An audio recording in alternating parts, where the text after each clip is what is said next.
हनुमान साई कुमार से आचार्य हिंदी राजकीय महाविद्यालय बैर बीए भाग प्रथम के सभी विद्यार्थियों का इस ऑनलाइन कक्षा में स्वागत है। जायसी रचित पद्मावती के नागमती संदेश खंड का अध्ययन कर रहे थे, उसी क्रम में आगे अध्ययन करेंगे। पूछसी कहाँ संदेश वियोगु, जोगी बहे न जानस भोगु। दायनी शंख ने सिंगी पूरी, बाई पूर रात दिन जूरे। तेली बैल जस बाव फिराई, परा भंवर में सोन तिराई। तुरई नाव दहीने रथ हाका, बाएं फिरे कुहार के चाखा। तेयस नाई पंखी बुलाना, उड़े सो आओ जगत में जाना। एक दीप का आऊ तोरे, सब संसार पाव तर मोरे। दहीने फिरे सो असुजियारा, जस जग चांद सूरज मनियारा। मोहम्मद बाएं दिस तजा, एक श्रवण एक आँख। जब ते दायन होय मिला, बोल पपैया पाँख।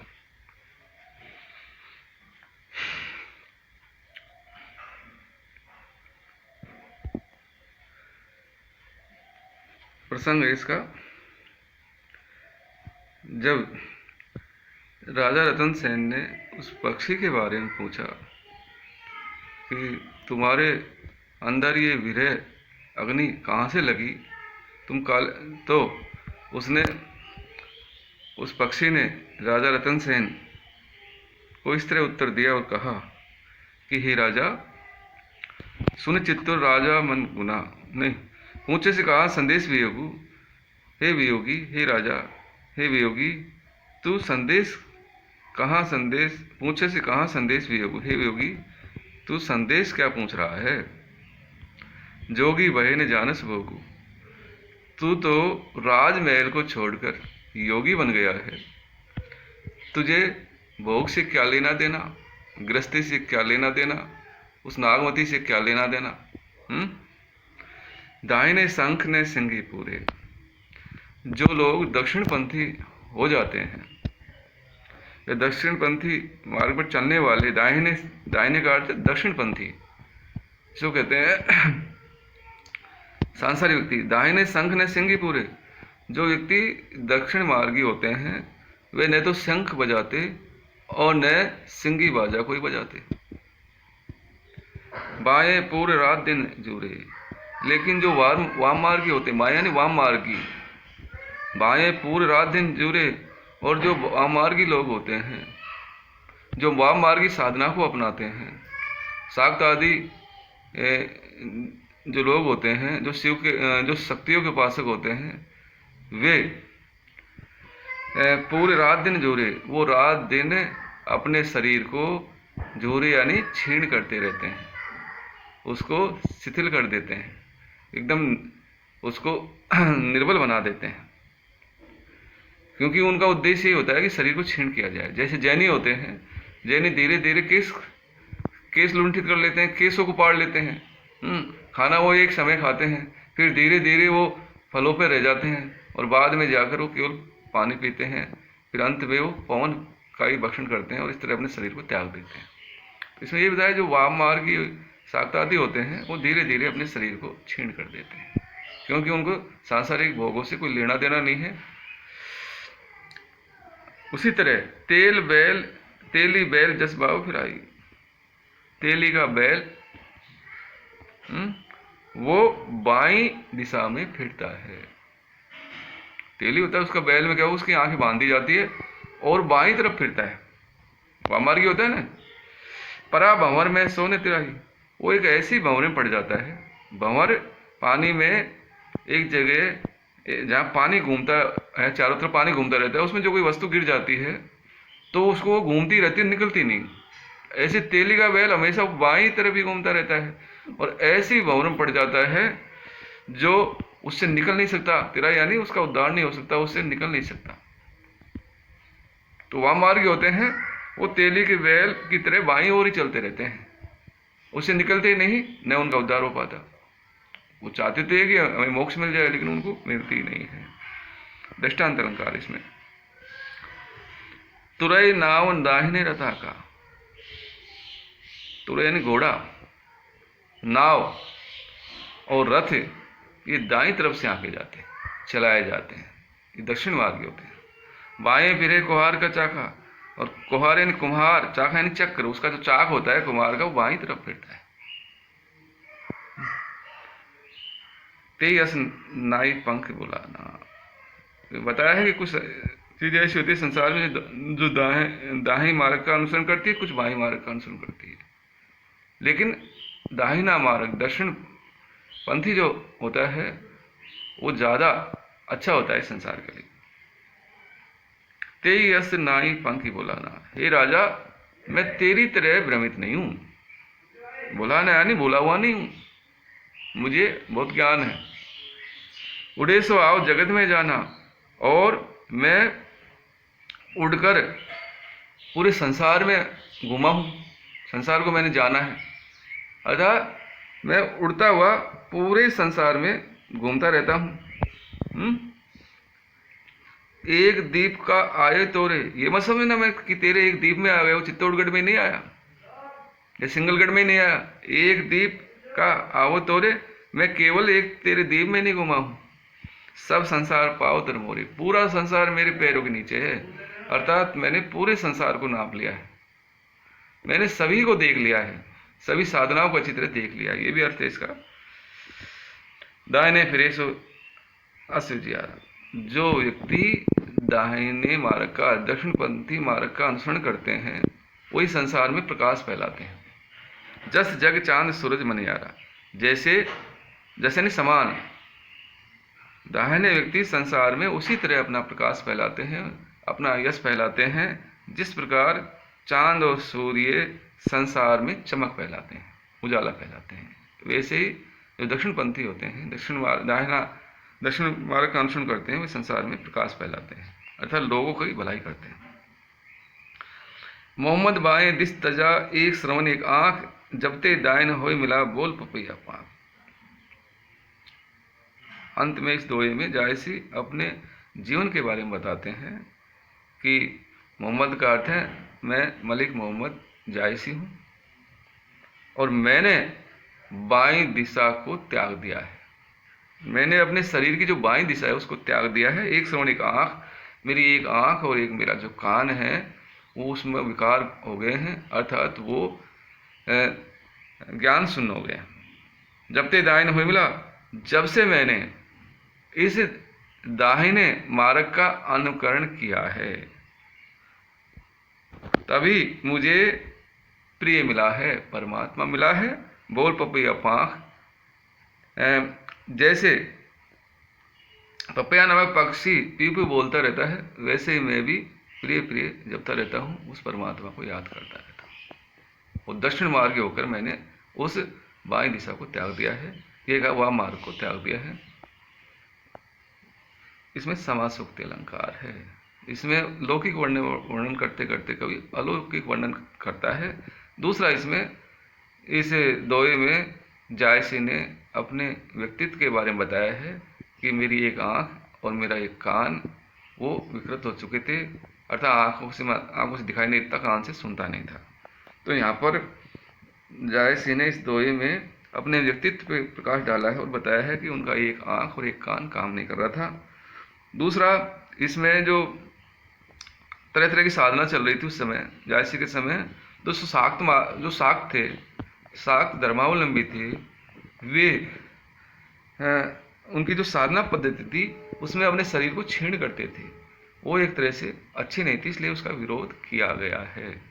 और दृष्टांत और उपमा और समासोक्ति उत्प्रेक्षा वर्णन इसमें आया है, और समासोक्ति भी है। समासोक्ति में लौकिक वर्णन करते करते अलौकिक वर्णन कर दिया जाता है। तो जायसी कहते हैं कि बस मैंने तो वह मार्ग को त्याग दिया है, और मैंने तो इस दाहिने दक्षिणपंथी मार्ग का अनुसरण करके प्रिय को प्राप्त कर लिया है, परमात्मा को प्राप्त कर लिया है। और मैं उस पक्षी की तरह, पपैया नामक पक्षी की तरह, तरैन उपमा है उसकी तरह मैं पीव पीव रटता रहता हूँ, बस उसी का स्मरण करता रहता हूँ, नाम स्मरण करता रहता हूँ। अगला पद, हो ध्रुव अचल सो दाहिने लावा, फिरे सुमेर चित्तूर गढ़ आवा, देखो तोरी मंदिर गमोई, मात तोरा अंधारी वही रोई, जस सरवन बिन वंदी अंदा, तस ररी मुई तो ही चित बंधा। कैसी मरो को कावर लेई, पूत नहीं पानी को देई, गई प्यास लाग ते साथा, पानी दीन दशरथ के हाथा। पानी ने पिए आग पे चाहा, ते असुत जन्मे असलावा, होई भगीरथ कर तब फेरा, जाय सवार मरन के बेरा, तू सपूत माता कर अस परदेश ने लेही, अब ताई मुई होई, अब तो ही मुई होई, मुई जाय गत दे।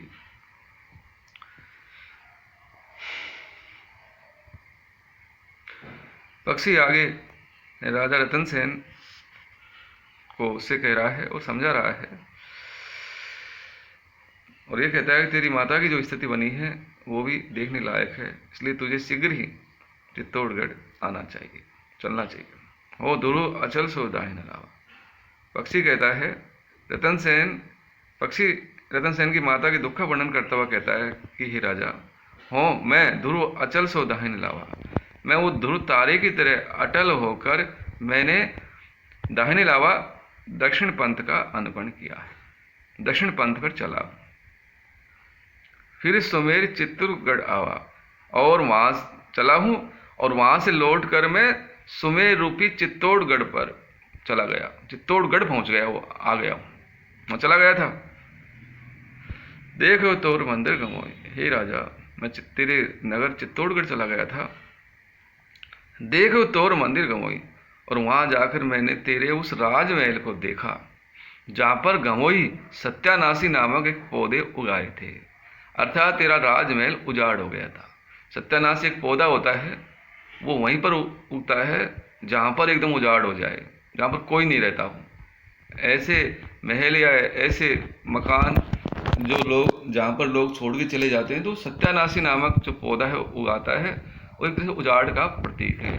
तो कहता है कि मैं चित्तौड़गढ़ चला गया, सुमेर, चित्तौड़गढ़ बहुत ऊंचा है, गढ़ है, सुमेर पर्वत के समान मैं चित्तौड़गढ़ पे चला गया, और वहां पर तेरा राजमहल है, मंदिर है, राजमहल है, और देखे तोर मंदिर गमोई, मैंने तेरे उस राजमहल में सत्यानाशी नामक पौधा देखा है, अर्थात तेरा राजमहल अब उजाड़ हो गया, वहां उसमें कोई नहीं रहता। मात तोर आंध्री भाई रोई, और तेरी जो माता है वो अंधी हो गई, रो रो कर अंधी हो गई। तेरे वियोग में हे राजा, तेरे वियोग में तेरी माता रो रो के अंधी हो गई है।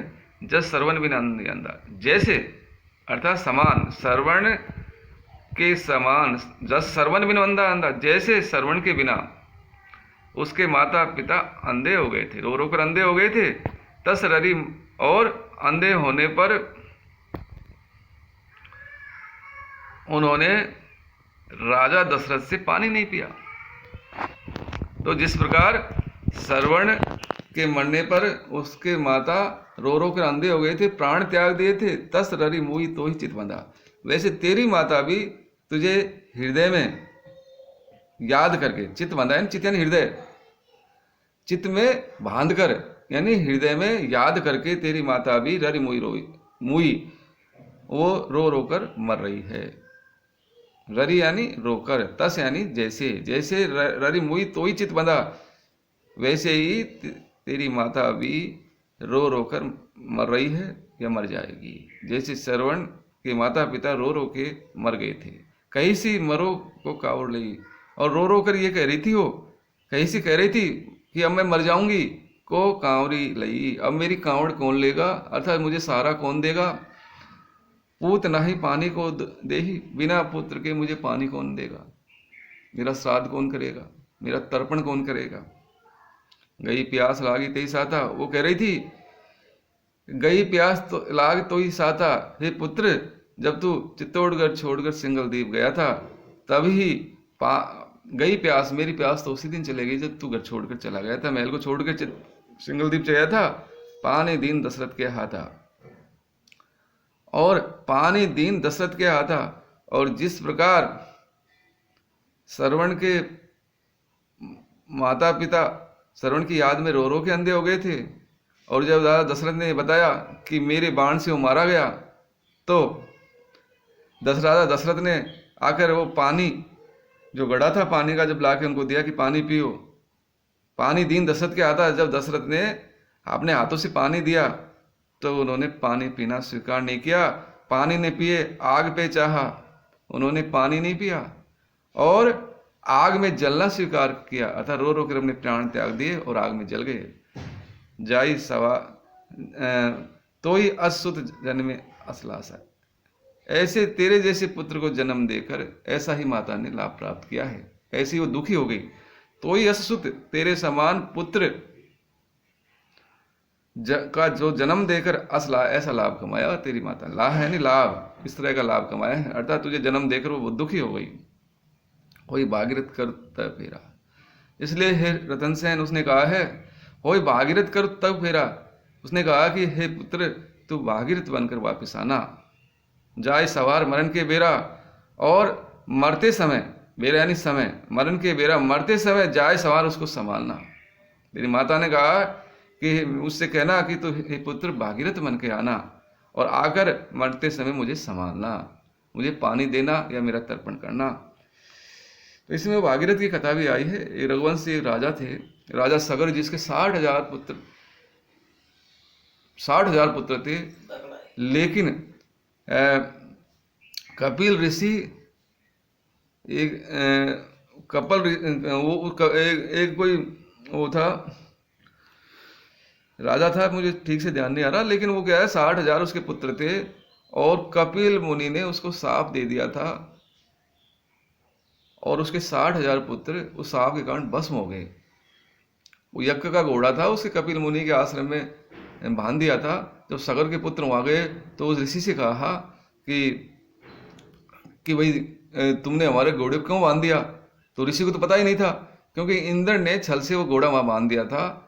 वो राजा जो वो क्या है उस यज्ञ कर रहे थे, तो उस घोड़े को जब वो लेने गए तो उसको कपिल मुनि को बहुत गुस्सा आया और उसने साप दे दिया और वो 60,000 जो पुत्र थे राजा सगर के, वो सारे भस्म हो गए।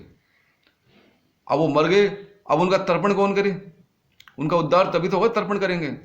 तो कहते हैं उसी युग कुल में भागीरथ नामक एक व्यक्ति हुए, पुत्र हुए, और भागीरथ ने बड़ी तपस्या की और जब गंगा को स्वर्ग से धरती पर लाए और जब गंगा आई तो उनके जो पूर्वज थे उनका तर्पण हुआ और इस तरह उद्धार हुआ। तो तभी यहाँ पर जायसी ने शायद ये पढ़ लिया होगा और कहा होगा, होई भगीरथ कर तब फेरा, हे राजा रतन सेन तुम भगीरथ की तरह वापस लौट आओ और जाय और उसका उद्धार करो। तू सपूत माता कर अस परदेश ने ले ही, अब तई मुई होई मुई जायगत दी। अंत में इस दोहे में वो पक्षी कहता है, तू सपूत माता कर, हे राजा रतन सेन तू तो माता का सुपुत्र है, अस परदेश ने ले ही, ऐसे परदेश को त्याग दे, छोड़ दे। अब ताई मुई होई मुई जाएगा थी, अब तक तो तेरी माता मर गई होगी या फिर वो मरने वाली है। मुई जाए, अब ताई मुई होई, या तो मर गई होगी या मुई जाए या मर जाएगी, गति दे और जाकर तो उसको मोक्ष प्रदान कर। अर्थात उसको संभाल, उसका तर्पण कर और तो शीघ्र सिंगलद्वीप से वापस लौट आ। तो प्रस्तुत पद में जायसी ने जो हिंदुओं की अनेक लोक कथाएं थी, भागीरथ द्वारा गंगा को लाना, श्रवण द्वारा अपने माता पिता को कावड़ में बिठाकर चारों धाम की यात्रा कराना, ऐसे जो ऐतिहासिक प्रसंग थे उनके माध्यम से राजा रतन सेन से ये के लिए कहा कि भाई तुम्हारी माता मर रही है और तुम एक अच्छे पुत्र हो, जाकर उसकी सार संभाल करो, उसके उस वियोग दुख को दूर करो, शायद वो लौट आए। यहाँ पर दृष्टांत, उपमा, रूपक आदि अलंकारों का वर्णन किया ही है और पक्षी के द्वारा जायसी ने रतन सेन की माता के दुख का मार्मिक वर्णन इसमें किया है। धन्यवाद।